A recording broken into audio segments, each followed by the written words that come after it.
Guru ini meminta muridnya menggambar tentang keadaan masa depan. Untuk diletakkan di kapsul waktu. 50 tahun ke depan, akan ada anak-anak seusia mereka, yang membuka kapsul waktu itu. Seorang anak perempuan, menulis dengan terburu-buru. Sayangnya, yang ia tulis hanyalah angka-angka. Tidak ada yang mengerti. Sampai gurunya mengambil surat miliknya, yang belum selesai ditulis. Kapsul itu dikubur dalam tanah. Anak perempuan itu menghilang. Si guru menemukan anak itu di dalam ruang peralatan. Tapi si anak masih saja menulis. Menggunakan jarinya hingga terluka. Dia akhirnya selesai menulis. 50 tahun kemudian, kapsul itu digali. Dan seorang anak lelaki mengambil sepucuk surat. Dia tercengang. Dia melihat suratnya, yang hanya berisikan barisan angka-angka. Caleb membawa suratnya pulang. Ayahnya John adalah seorang dosen. Tapi dirinya juga tidak mengerti isi surat tersebut. Sampai ia secara tidak sengaja membasahi surat itu. Dirinya menjadi penasaran. Mengecek serangkaian angka tersebut melalui internet. Yang muncul adalah peristiwa 9/11. Menewaskan 2.996 orang. Ternyata angka-angka ini, sama persis dengan tanggal dan korban jiwa. Masih ada serangkaian angka lagi. Tapi ia tidak mengerti maksud persisnya. Dia panik, dan menyalin semua angkanya, mengecek setiap kombinasi angka, dan menandainya. Dia semakin cepat dan cepat, ingin membuktikan bahwa ini semua hanya kebetulan. Tapi gagal, karena masih ada 3 kombinasi angka yang belum terjadi. Tidak ada yang salah dari kejadian ini. Ketika ia mencocokkan angkanya, akhirnya ia berhenti, karena tertulis 20081019. Ada angka berjumlah besar yang mengikuti. Kalau berdasarkan teori miliknya, angka di belakang adalah jumlah kematian. Kali ini jumlah kematiannya sebesar populasi planet. Dirinya syok, gelas anggur terjatuh dari tangannya. John memberitahu temannya, tapi temannya tidak percaya.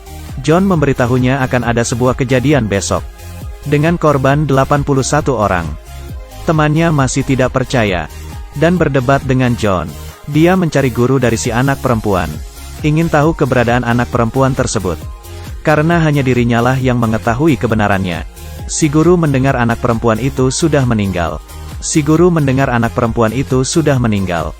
Astaga! Harapan John hilang. Keesokan hari pun tiba. John menonton televisi sepanjang hari. Dia ingin mengetahui apakah akan terjadi kecelakaan. Tapi sampai subuh, masih tidak terjadi apa-apa. Saat akan menjemput Caleb, jalanan macet sekali. Di sistem navigasi mobilnya, tertulis koordinat lintang dan bujur. Dia menyadari tulisan itu adalah sandi. Bisa saja koordinat, dan kecelakaan itu diprediksi akan terjadi di jalanan ini.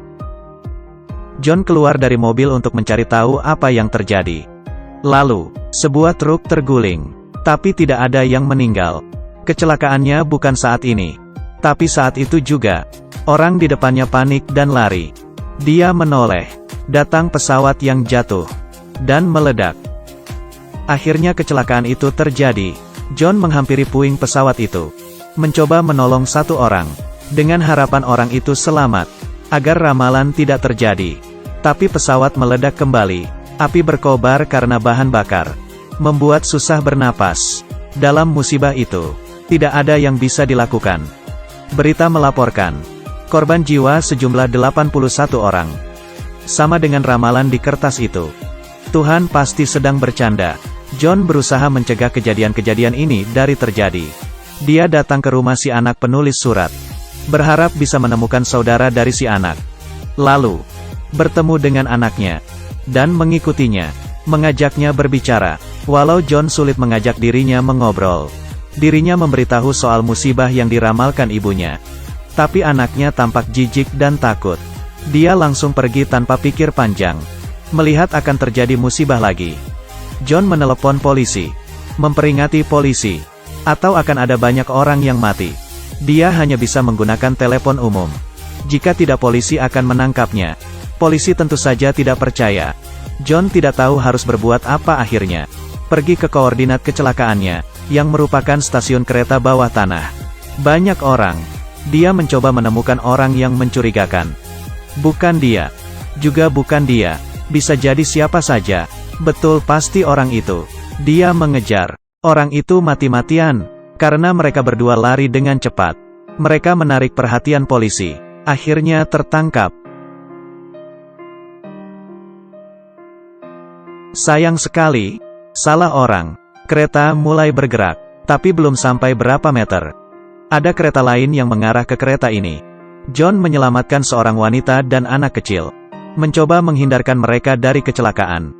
Orang-orang di stasiun tidak punya waktu untuk kabur. Dan menjadi korban. Selesai sudah. Mereka tidak bisa tertolong. Walau sudah mencoba menyelamatkan diri. Setelahnya, John selamat. Begitu juga dengan wanita dan anak kecil yang ia selamatkan. Tapi di stasiun begitu hening. Dia gagal lagi. Dan pulang untuk mandi air dingin. Dia sadar. Masih ada satu musibah terakhir. Cepat atau lambat dirinya akan mati. Ia membawa Caleb ke rumah wanita itu lagi. Wanita itu ternyata sudah menunggu John. Dan tidak menghindarinya lagi. Karena musibah terakhir ini dapat membunuh semua orang. Daripada menunggu untuk mati sendiri. Lebih baik untuk mencoba bertahan hidup. Dan melawan. Mereka pergi ke rumah ibu si wanita. Rumah ini sudah lama tidak dikunjungi. Ditinggalkan. Mereka mencoba mencari petunjuk di kamar. Tidak bisa dihindari. Setelahnya, mereka menemukan sebuah lukisan, yang digambar oleh ibunya, dan ada seorang yang sedang berlutut di depan api. Apakah musibah ini berkaitan dengan matahari? John menemui temannya lagi, memberitahunya musibah terakhir adalah badai matahari. Akan ada gelombang badai matahari yang menghancurkan bumi. Temannya tegang, karena di hadapan matahari, mereka tidak bisa apa-apa, tapi masih belum selesai. Anak John, Caleb dan anak wanita itu, Abby, mulai bisa memprediksi musibah yang akan terjadi. Mereka dapat mendengar semacam suara. Dan suara ini memberitahu mereka segalanya. Putus asa. Tidak tahu harus berbuat apa. John tidak mau tinggal diam. Teringat guru si anak perempuan pernah berkata, masih ada serangkaian angka di ruang peralatan. Pintu kayunya dicopot, dan mulai dibersihkan oleh John. Beberapa menit kemudian John mendapatkan angka baru. Yang berupa koordinat. John berlari ke mobil, dan berusaha membawa mereka ke tempat aman. Mereka menuju tempat isi bensin. Dan setelah isi bensin, Caleb dan Abby sudah tidak ada. Ternyata ada orang yang menculik mereka. Pada saat mengejar si penculik, si wanita tertabrak mobil. Dan meninggal. John mengikuti arahan penjaga tempat isi bensin. Dan sampai ke hutan. Yang ternyata adalah posisi koordinat. Kali ini, sistem navigasi tidak berfungsi.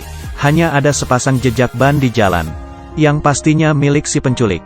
Dia terus mengikuti jejak ban. Sampai menemukan mobil curian. Dia menemukan si penculik. Berniat menembaknya. Tapi dihentikan oleh sebuah suara. Caleb dan Abby baik-baik saja. Ternyata, orang-orang berpakaian hitam ini bukanlah manusia. Tapi mereka datang dari planet yang jauh dari bumi. Mereka ingin membawa Caleb dan Abby agar mereka selamat. Ketika John melangkah menuju pesawat luar angkasa, ia dihentikan karena ia tidak terpilih. Lalu John mengucapkan selamat tinggal kepada Caleb. Mereka tidak bisa bertemu lagi. Kemudian mereka pun pergi. John melangkah ke mobil. Tidak ada yang bisa mencegah musibah ini. Dia hanya ingin pulang. Walaupun dunia hancur. Jika ada kalian maka tidak akan merasa kesepian.